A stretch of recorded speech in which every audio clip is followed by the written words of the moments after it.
Hi, this video covers chapter number 1 of Indian economy, that is Indian economy on the eve of independence. The chapter numbers is as per the NCRT prescribed book.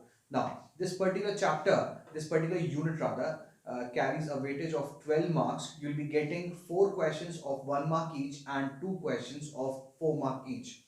Let's begin.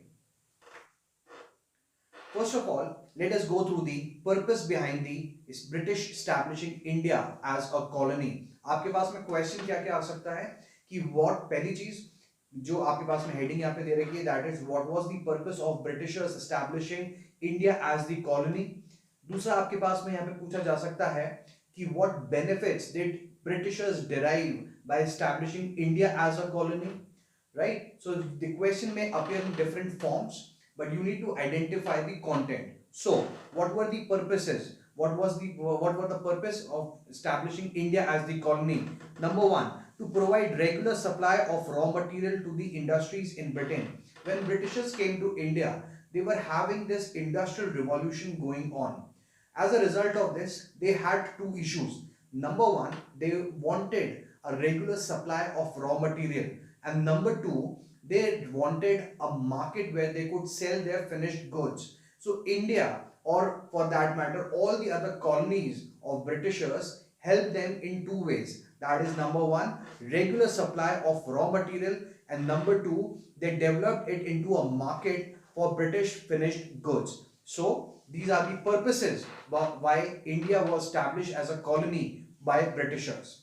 Next comes in the features of Indian economy before the advent of British rule. यानी कि Indian economy का आपको picture बतानी है before Britishers came and establish India as a colony. क्या क्या features हैं देखिए. Number one, India was independent in nature. यानी कि आपके पास में स्टेट का कंट्रोल नेग्लिजिबल सा था. हमारे पास में जो मार्केट्स थे they were less controlled by the government. Number two, agriculture was the main source of employment. It is still the main source of employment, and it used to be the main source of employment at that point of time as well. Next is industry comprised mainly of handicrafts from the field of cotton, silk textiles, metal and precious stones.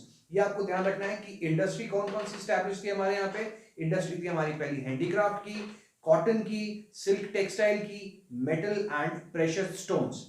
The fundamental economic policy of Britishers transformed India into a net exporter of raw material. Net exporter of raw material का मतलब कि we were exporting more of raw material. Whereas when Britishers came here and established India, before that India used to export a lot of finished goods. But after Britishers came here and established India as its colony, we became a net exporter of raw material. हम लोग raw material ज्यादा export कर रहे थे और क्या कर रहे थे, इंपोर्ट कर रहे थे फिनिश गुड्स को, which were obviously being sourced from Britain. Next, let's understand the state of agriculture during the British rule, during the colonial rule. क्या क्या पॉइंट्स आपको यहाँ पे याद रखने हैं. ये आपके पास में कैरेक्टरिस्टिक्स बता रहे हैं आपको इंडियन एग्रीकल्चर के during the colonial rule. Number one, Indian economy was fundamentally agrarian, which means agriculture used to be the main source of employment during that particular time period. 85% of country's population resided in villages. 85% of India's population ये आपके पास में villages के अंदर रह रही थी. And agriculture used to be the main source of livelihood directly or indirectly. So the population derived livelihood directly or indirectly from the agriculture. Number four is agriculture productivity remained low. Productivity is capacity to produce, or my production per hectare, per unit of person involved, or per unit of land that is being used. So that productivity of agriculture was quite low, and it remained to be low during the entire British colonial rule in our country. Next is expansion in production in absolute term was due to expansion of area under cultivation. आपके पास में 1 mark question पूछा जा सकता है. क्या पूछा जाएगा कि during British rule, although Britishers they are criticized for spoiling the state of agriculture in our country, but then too the absolute production of agriculture expanded during British rule. What was the reason for it? तो absolute production के लिए क्या हमारा reason था? अब वो था कि area under cultivation हमारा बढ़ गया था, यानी कि अब आपके पास में ज्यादा जगहों पे, ज्यादा बड़े एरिया पे खेती बाड़ी हो रही थी. As a result of this, even though the productivity was less, the absolute production expanded during the colonial rule. Next, agriculture lacked technical advancement and irrigation facilities. This continues to be the problem of agriculture even in the present times. So obviously it used to be a problem at that point of time as well.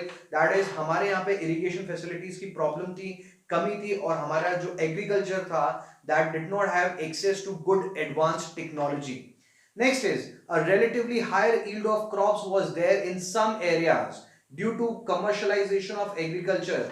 Now, Britishers were responsible for bringing in the commercialization of agriculture. They converted Indian agriculture from subsistence agriculture to commercial agriculture. That is, अब आपके किसान केवल खुद के consumption के लिए नहीं उगा रहे थे, अब ये commercialization, that is मार्केट में बेचने के लिए भी इस एग्रीकल्चर के अंदर इन्वॉल्व है.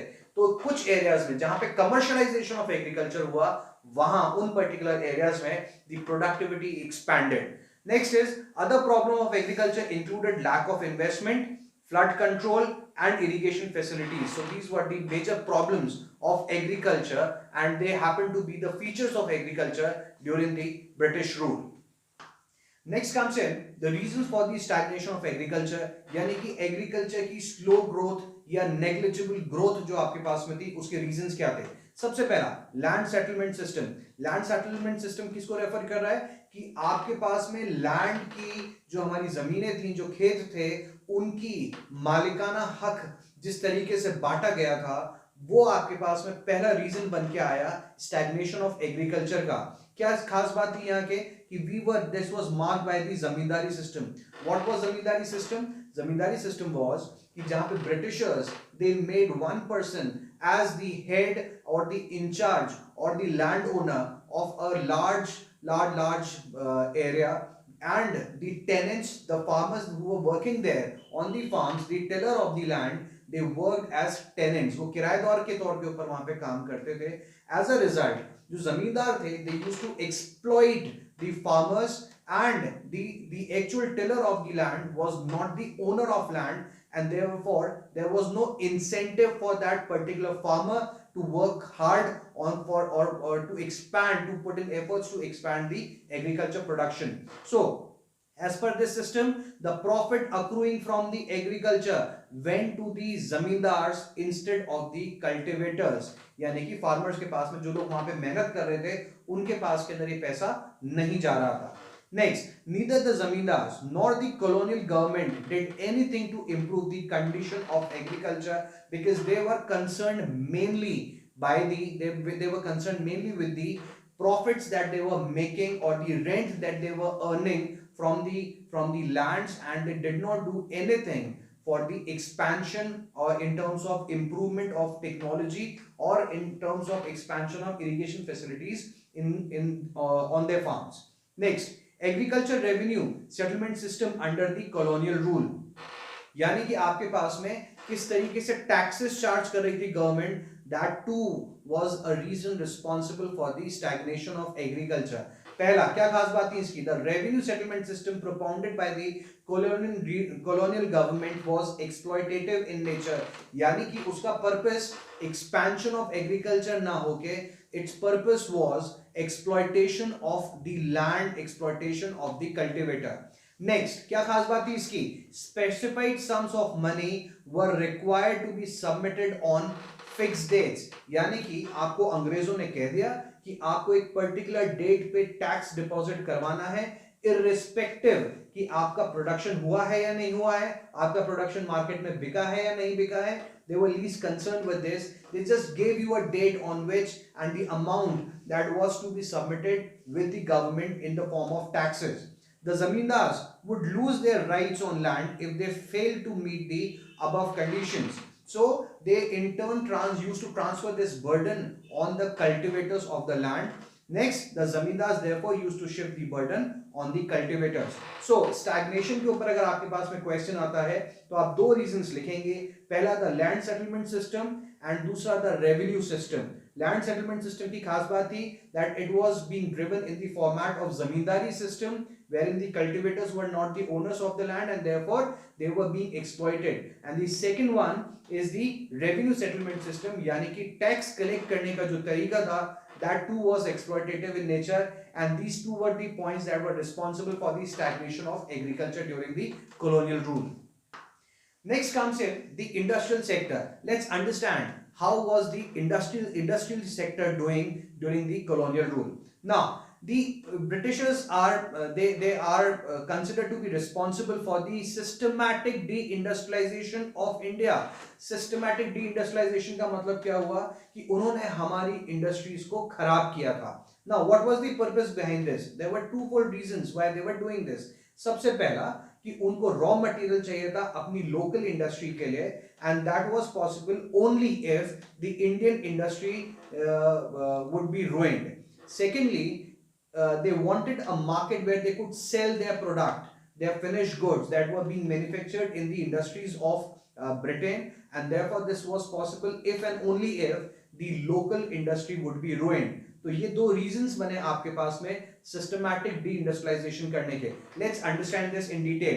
The colonial government carried out systematic deindustrialization of India in two fold manner. किस तरीके से किया गया था?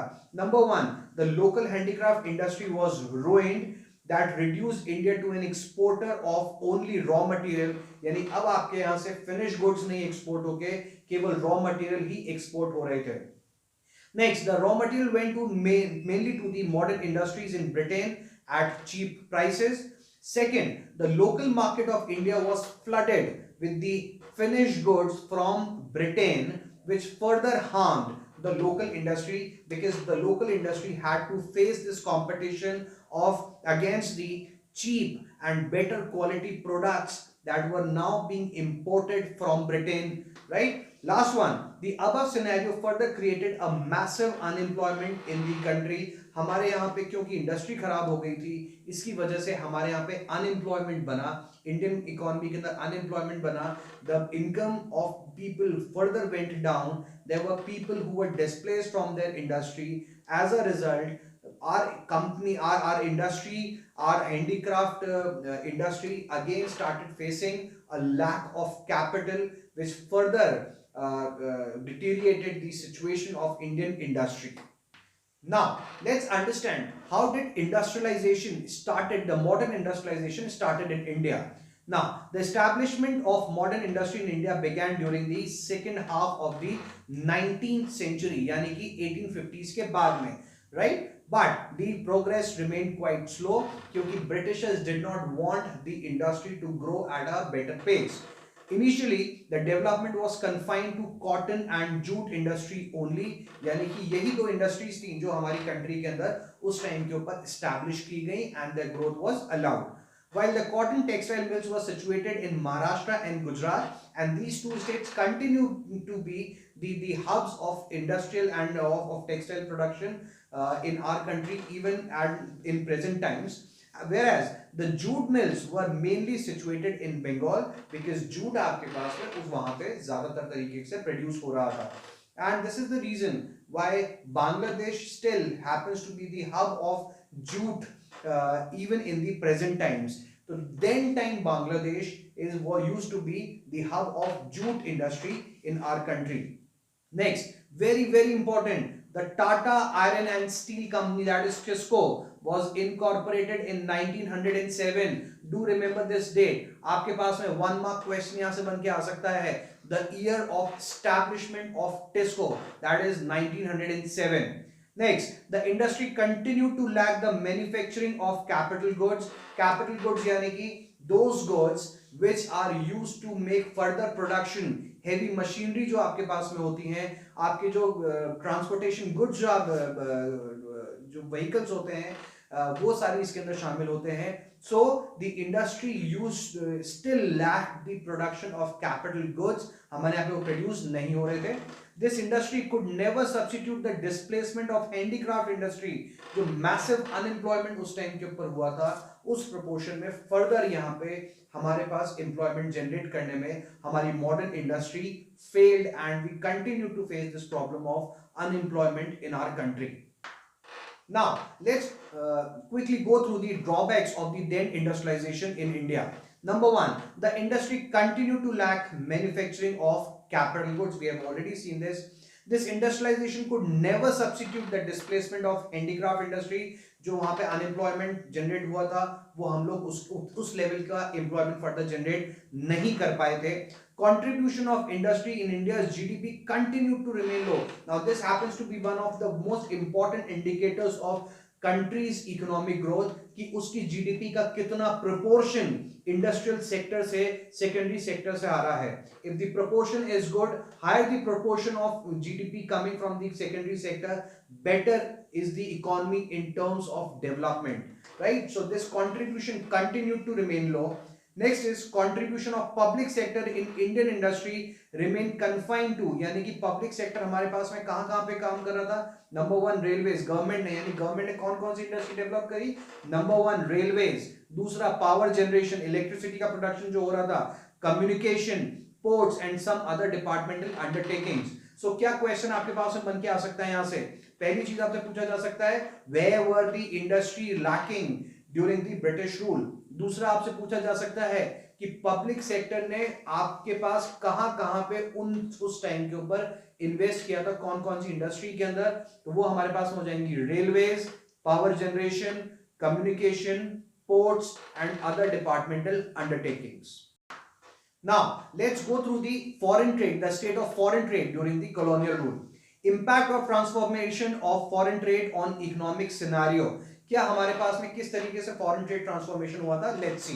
Indian economy generated a large export surplus during the colonial rule, right. ये आपके पास में एक्सपोर्ट सरप्लस ज्यादा है. Now this happens to be a good indicator of economic growth in a country कि हमारे यहाँ से एक्सपोर्ट्स ज्यादा हो रहे हैं. But where was the problem? The problem was the exports constituted mainly of the raw material. क्योंकि हमारे यहाँ का रॉ मटेरियल बाहर जा रहा था, हमारी इंडस्ट्रीज खत्म हो चुकी थी, रॉ मटेरियल बाहर जा रहा था, ब्रिटेन को प्रोवाइड किया जा रहा था सस्ते दामों के ऊपर, और इसलिए our country was bleeding in terms of economic deterioration. Large exports resulted in scarcity of essential goods like food grains, cloths, kerosene, etc. in the domestic market. Export होने की वजह से ये नेसेसरी गुड्स जो थे, ये हमारी इकोनॉमी के अंदर इनकी कमी होने लग गई थी. The income generated through export surplus didn't benefit India.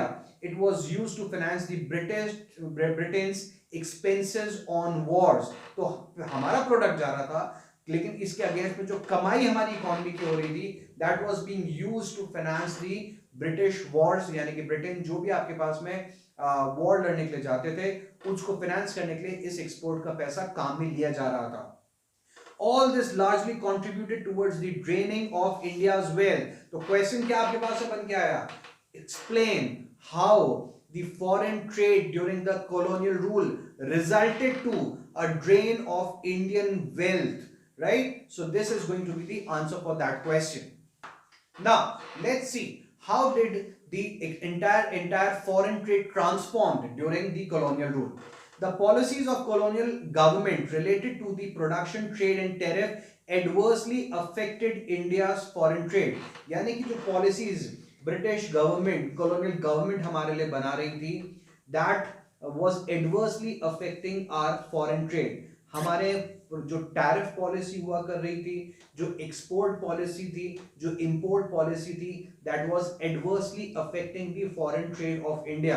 क्या हो रहा था? India became mainly an exporter of primary goods. ही हमारे यहां से जा रहे थे. क्या क्या प्राइमरी गुड्स? रॉ मटेरियल जा रहा था इन terms of raw silk, cotton, wool, sugar, indigo, jute, etc. These were all the primary goods that we were exporting as raw material for British industry. India became mainly an importer of finished goods like cotton, silk, woollen clothes, light machinery, यानी कि raw material हमारे यहां से जा रहा है, Britain में process हो रहा है और प्रोसेस होके वो हमारे पास में वापस आ रहा है, and we are paying higher prices for what is actually belonging to us, right? Next, Britain maintained virtually a monopoly control on India's import and export. Monopoly control का मतलब कि केवल आपके पास में आप मेनली ब्रिटेन के साथ में ही फॉरेन ट्रेड के अंदर इन्वॉल्व थे, इसको हम लोग बोलेंगे monopoly, monopoly control. Next, more than half of India's foreign trade was restricted to Britain as we studied.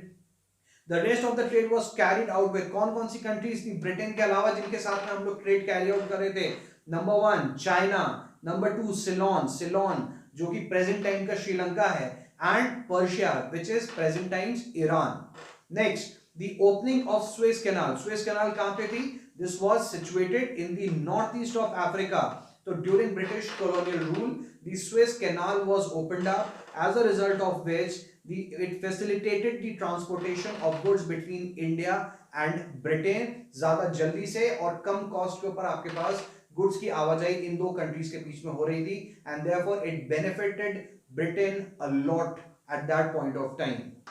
Next comes in the demographic composition during the British rules. क्या हो रहा था? ध्यान से सुनिएगा. हम लोग डेमोग्राफिक से बता रही है कि पॉपुलेशन का कॉम्पोजिशन, उसकी स्टेट ऑफ लाइफ, इसकी क्वालिटी ऑफ लाइफ उस टाइम के ऊपर कैसी थी, इसके बारे में हम लोग अब बात करेंगे. Number 1, the first census of India was conducted in the year 1881. Be quite confident about getting a question on this. There's a high probability that you are going to get a question out of this. That is, when was the first census conducted in India? It was in the year 1881. हमने दो important dates देख ली हैं. पहली हमने देखी थी टिस्को कब establish किया गया? 1907 में. दूसरा कि पहला सेंसस आपके पास में कंडक्ट कब किया गया? It was in the year 1881. And subsequently in every 10 years हम लोग हर 10 साल के, पहला 1881 में, उसके बाद में सब्सिक्वेंटली हर 10 साल के अंदर हमारा सेंसस कंडक्ट हो रहा था. आज भी हम लोग इसी पॉलिसी को फॉलो कर रहे हैं. Next, the first stage of demographic transition was before 1921, यानी कि 1921 को आपका कट ऑफ माना गया. इसके पहले हमारा पास पहला स्टेज ऑफ ट्रांजिशन था और इसके बाद के अंदर हमारा सेकेंड स्टेज ऑफ ट्रांजिशन था. किस चीज का? डेमोग्राफिक ट्रांजिशन, यानी कि पॉपुलेशन के चेंज, डेमोग्राफिक्स के चेंज होने का जो टाइम था, that was 1921. The overall literacy rate was less than 16%, 16% से कम की हमारे पास में. रिमेंबर दिस डेटा, क्वेश्चन आपके पास बन के आ सकता है.